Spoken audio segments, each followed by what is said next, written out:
let's read the question here. Zener diode Z1 has a saturation current of a 20 microampere and reverse breakdown voltage of 100 volt, whereas the corresponding value of a Z2 are 40 microampere and 40 volt. Find the current through the circuit shown in the figure. ये जो circuit का figure है, इस पे हमको क्या find out करना है, करंट का वैल्यू. तो कैसे होगा वो हम लिखेंगे इधर. देखो, let's suppose we will draw the diagram here. एक डायग्राम करेंगे, उसके बाद हमको एक आइडिया आ जाएगा कि कैसे करना है. ठीक है, ये हो गया ऐसे. ये छोटा सा डायग्राम मैं बना दे रहा हूं. चलो, ये प्लस, ये माइनस, ये Z1 और ये Z2 और ऐसा कुछ है. ये हो गया हमारा. ओके, चलो ठीक है, ये हो गया हमारा डायग्राम. और ये हो गया हमारा 50 वोल्टेज का, 50 वोल्टेज का पोटेंशियल डिफरेंस है हमारा. तो इस पे हमको क्या करना है, देखिए, the Jenner diode. Okay, Z1, ये एक Z1 का जेनर डायोड है, ये Z2 का अदर जेनर डायोड है. Zener diode VZ2. Okay, let's suppose VZ2 जो है ये एक जेनर डायोड है. ये क्या है, रिवर्स बायस में है. रिवर्स बायस्ड कंडीशन पे है ये.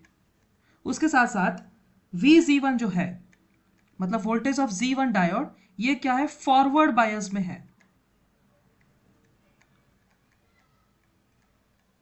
दैट मीन्स हमको क्या पता चल गया कि ये जो Z1 है वो हो गया फॉरवर्ड बायस, और Z2 जो है ये हो गया रिवर्स बायस. ये बहुत इंपॉर्टेंट चीज है, हमको याद रखना पड़ेगा.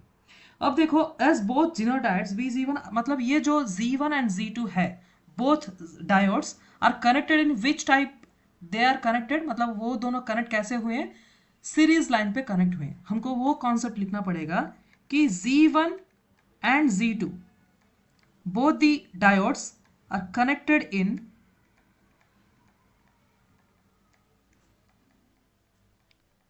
series, not in parallel. Series पे ये दोनों कनेक्ट हुए हैं. तो रिवर्स सैचुरेशन करंट जो भी है, रिवर्स सैचुरेशन करंट किसका है भाई, VZ2 का है, मतलब Z2 का है. वो कितना वैल्यू दिया गया, इधर हो गया हमारा 40 माइक्रो एम्पियर दिया गया है. तो वो जो पर्टिकुलर करंट है वही हमारा फ्लो होगा.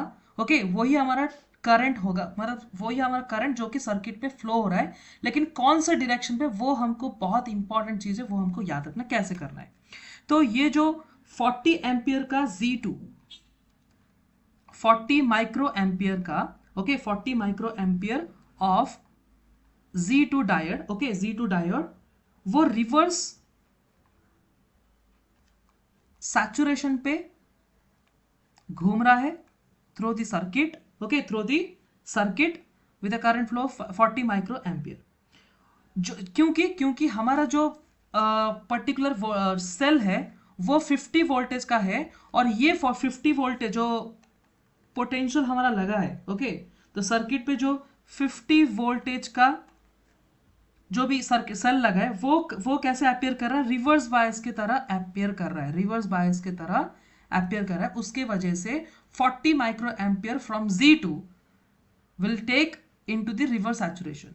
ओके, ये जो कॉन्सेप्ट हमको याद रखना है. लेकिन ये जो रिवर्स सैचुरेशन जा रहा है वो कैसे, कौन सा डायरेक्शन पे जाएगा, क्लॉकवाइज डायरेक्शन पे जाएगा. क्लॉकवाइज डायरेक्शन पे जाएगा. तो कैसे जाएगा, ऐसे फ्लो होगा. ठीक है, वो ऐसे फ्लो होगा, नॉट लाइक दिस. ऐसे फ्लो नहीं होगा, ऐसे फ्लो होगा. ये हमको याद रखना है. तो हम लिख दिए इधर क्लॉकवाइज डायरेक्शन. ठीक है, I hope you understood it well. Best of luck.